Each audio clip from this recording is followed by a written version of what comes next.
to this short demonstration on how to set up your first live lecture using Blackboard Collaborate. The first step in setting up your Collaborate session is to create a virtual meeting space. Think of setting up your Collaborate session like reserving a conference room for a meeting. You're creating a place to virtually meet with your learners, a time to virtually meet with your learners, and we'll also look at some recording options so that learners who can't participate in real time can watch the session later, and I'll give you some settings recommendations to ensure that your sessions go smoothly. Next, let's go ahead and take a look at the classroom. You'll see on the left side menu a link to Collaborate. This is one of the ways that you can enter the Collaborate session area, and as you can see, you can either join a room, create a session, and you'll also see scheduled sessions, and there's a recordings tab as well. Here's a recorded session that we can see has already taken place. The other way that you can access your sessions is to click under each week under course materials, and you will find a live lecture content item which contains instructions for your students to attend the live lecture and also information on how they can submit their participation. As you can see, there is also a link on each of these pages in each week of the course in which a live lecture session will occur, and you can also click on this and it will take you to the exact same area we already visited. So those are the two main ways you can join your Blackboard Collaborate area in the course. And now let's talk a little bit more about the differences between the two blue buttons you're looking at right now. The Join Room option is just a live session that you can set up at any time. It's not pre-scheduled, there's no link for students, it won't show up on their calendars. And launching Blackboard Collaborate will look just like the configuration room exercise that you've already completed in step 1 of the Collaborate training.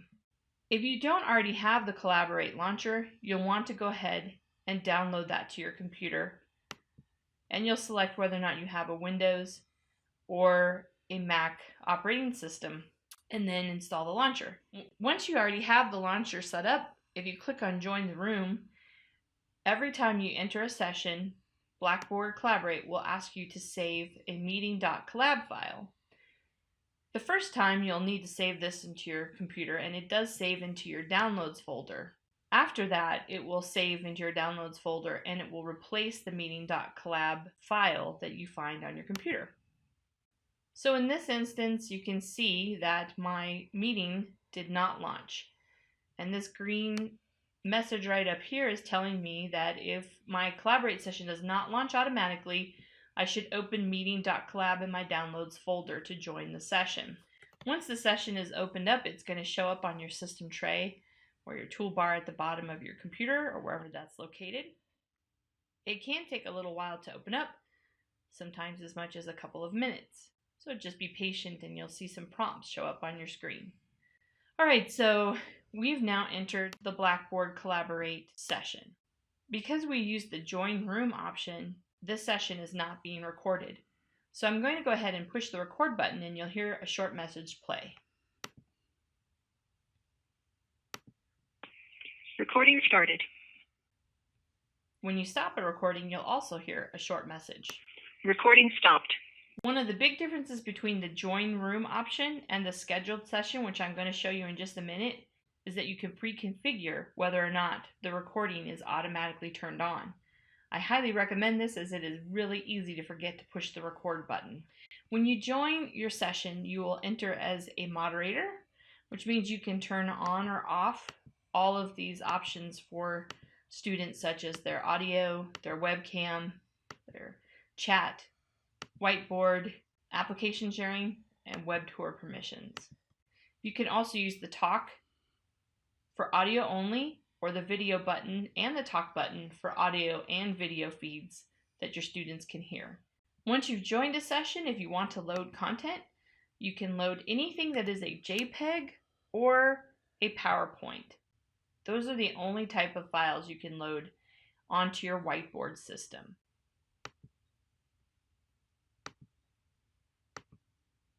So here I've uploaded an image and it's now on my whiteboard. I can position that around I can use my whiteboard toolbar over here, and I can write on the whiteboard, or I can use other images and icons. You can also enter in text into the whiteboard in real time.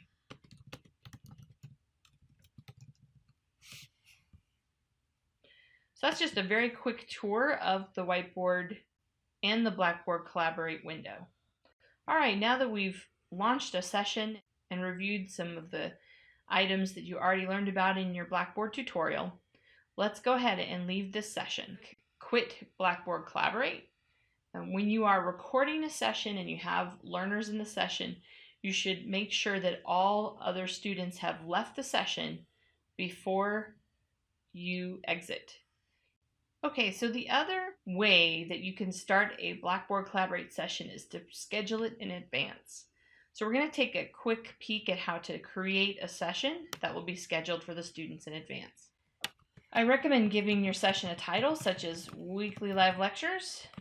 You can either create a different link for each week, or you can use a handy feature within Blackboard Collaborate where you can create a weekly recurring session, much like you do on a calendar invite. We'll make this end after 8 occurrences since most courses are 8 weeks long. And I'm going to recommend that you do an early session entry of 30 minutes just so that you can join about 30 minutes and you can let your students know they can enter in about 15 minutes before each session. This will give you a few minutes to review your audio and video settings, get your PowerPoints loaded, and make sure you have everything ready to go before your session starts. You'll also want to go ahead and set the session start and end time. And you can do this, let's say, for example, you've got your session set up for every Thursday. You would want to go ahead and make your time 7 p.m. to 8 p.m., for example. So now you have a session starting at 7, ending at 8 every week for 8 weeks on Thursday. Under room options, you really don't need to worry about any of the session type teleconference settings, but under room attributes, this is what I was telling you earlier about the difference between joining a room and scheduling a session ahead of time. In the room attribute area, you can select recording mode to be automatic, which means that when you create your session in advance and you turn it to automatic, your session will be recorded immediately when you enter the classroom, and there's no chance that you will forget to turn the record button on. I also recommend you default your maximum simultaneous talkers and cameras to 6, so that up to 6 students can have that talk button on at the same time. And we'll talk a little bit more about simultaneous talkers and cameras later in our facilitation tips and tricks presentation. Hide names and recordings defaults to on, which just means in the recorded session students won't see each other's names. I recommend turning that off unless you plan on using your recordings for multiple semesters and you want to protect the privacy of your students. And in terms of Grade Center integration, that's already been set up through the live lecture weekly content item, and we'll talk about that a little bit more in just a second. So you don't need to turn that on. Under roles and access, if you want all users to join as moderators, that means that all students will have all whiteboarding permission. Otherwise, you will default to the only moderator as the instructor of the course. However, you can right-click on any participant in the session window and make them a moderator if you'd want them to present information from their computer or be able to control the whiteboard. So those are the main settings that I recommend you set up in your Blackboard Collaborate session. You simply click Save. Now you'll see that the session was successfully created. You'll also see a link on the Scheduled Sessions tab for a weekly live lecture session.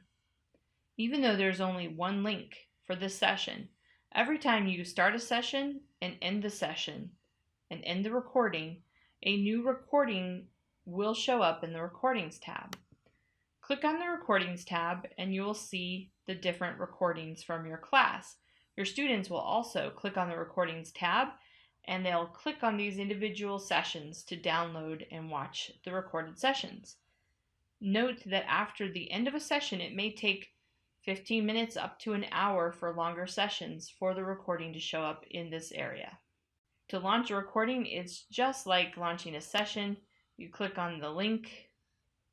Instead of a meeting.collab, you have a play.collab file, which denotes that you're going to play a recorded version of the session.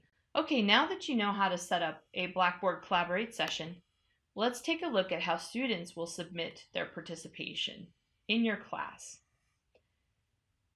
And all students need to do is click on the submission link and type in the date and time of the session that they attended.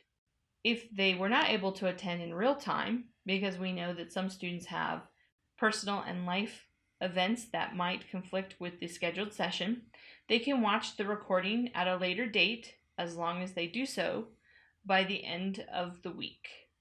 After they watch the recording, they will write 2 to 3 sentences summarizing the lecture by clicking on the submission link and typing their answers in the text box.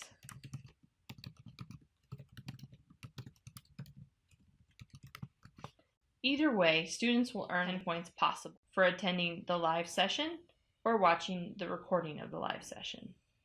Once they submit, this will show up in their gradebook. So now that you know the basics of how to set up a Collaborate session and how students will submit their participation, let's move on to learning some tips and tricks for facilitating effective online live lecture sessions using Blackboard Collaborate.